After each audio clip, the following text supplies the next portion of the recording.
To read a scale, count the number of jumps from a start number to an end number on the scale. A start number of your choice to an end number of your choice on the scale. Take away your start number from your end number. Divide your solution by the number of jumps. This would give you an idea of what each mark on the scale represents. We're going to be talking about reading skills today. And as you can see on the board, we have a skill. This is a Key Stage 3 and GCSE sort of questions that we will be doing today.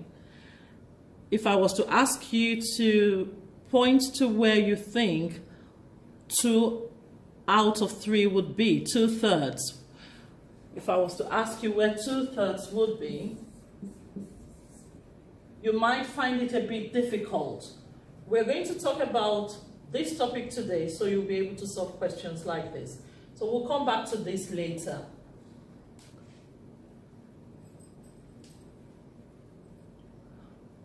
This question says, write down the value shown on each scale. It will be good to have an idea of how to read the scales. So just listen and then we're going to show you how it's done.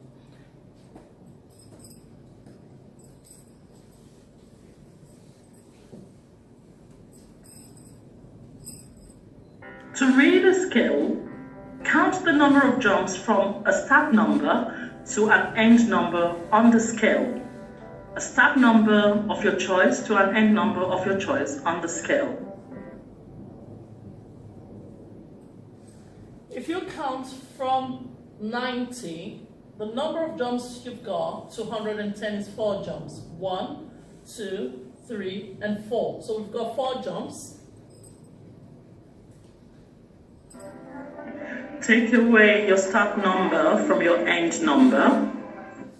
We have 110 take away 90, which is 20.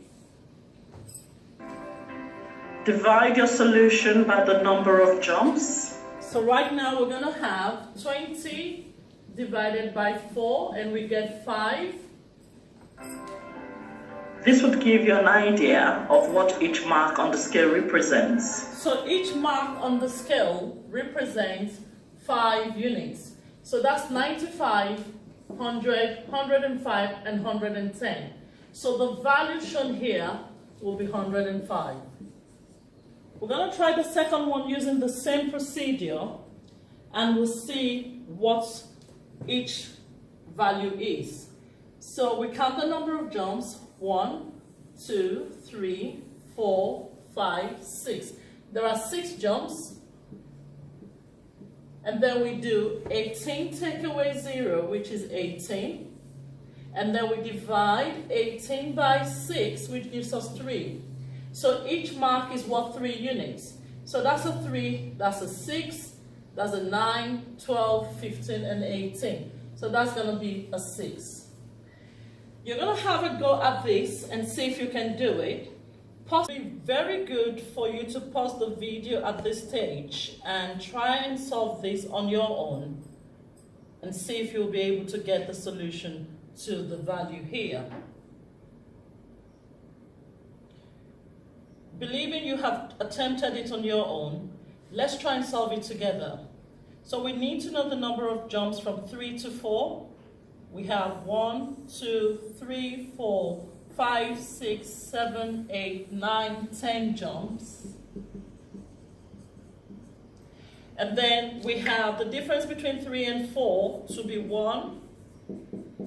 And then we have 1 out of 10 jumps as the unit value for each one, for each mark here. That's equivalent to 0.1.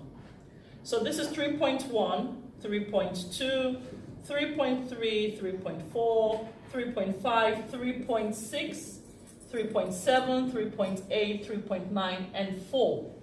If we go back to the other question we had at the beginning, where we had a 1 and a 0 there, and a half there. This is still under Key Stage 3.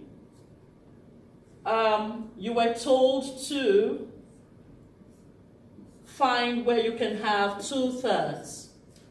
Now the first thing is to read the scale itself to know what each mark is worth. So we've got 1, 2, 3, 4, 5, 6. There are 6 jumps here. The difference between 1 and 0 is 1. And then you have 1 out of 6 to be what each unit is worth. So if that's 1 out of 6, that's 2 out of 6, that's 3 out of 6, 4 out of 6, 5 out of 6, 6 out of 6. Now this is the same thing as a half, as you can see, and obviously this is where your 2/3 is, because 4/6 is the same thing as 2/3. So that's where your arrow goes. And so from the Key Stage 3 and an Advanced Key Stage 3, we could now move on to the GCSE type of questions that you're likely to see in your exams. This is a GCSE question. So we've moved on from the Key Stage 3 questions, and now we're on the GCSE one. We've got Grigory's buying flour. The scales show how much flour Grigory buys. How much flour does Grigory buy in kilograms? Now, in reading this scale, we need to find the number of jumps first. So I'm going to go from 0 to 2. So 1, 2, 3, 4, 5. There are 5 jumps from 0 to 2. The difference between those two numbers is 2. So what it means is each unit is worth 2/5, which is the same thing as 0.4. And that's because if I was to change that into a 10 at the bottom here, that's going to be a 4, which is the same thing as 0.4. So if that's 0.4, that's going to be 0.8, 1.2, plus 0.4 is 1.6, and that's 2. So now we know each one is 0.4. So that's going to be 4.4, 4.8, and 4.8 add 0.4 will give you 5.2. So this is worth 5.2. How much flour does Grigory buy in grams? Now we know that 1,000 grams make 1 kilogram. So if Grigory is buying 5.2 kilograms, we do know that the grams is usually more than the kilograms if we are to look at the quantity. So if we know it's going to be more, we're going to multiply 5.2 by 1,000.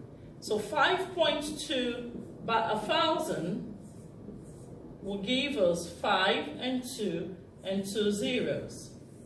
Because the 0.2, if you were to count 3 zeros, you have it as 5,200. So that's how we get it in grams. And that will be the solution to this question here. So hopefully you can read scales based on the number of jumps, and also taking away your stacked number from your end number and dividing both of them.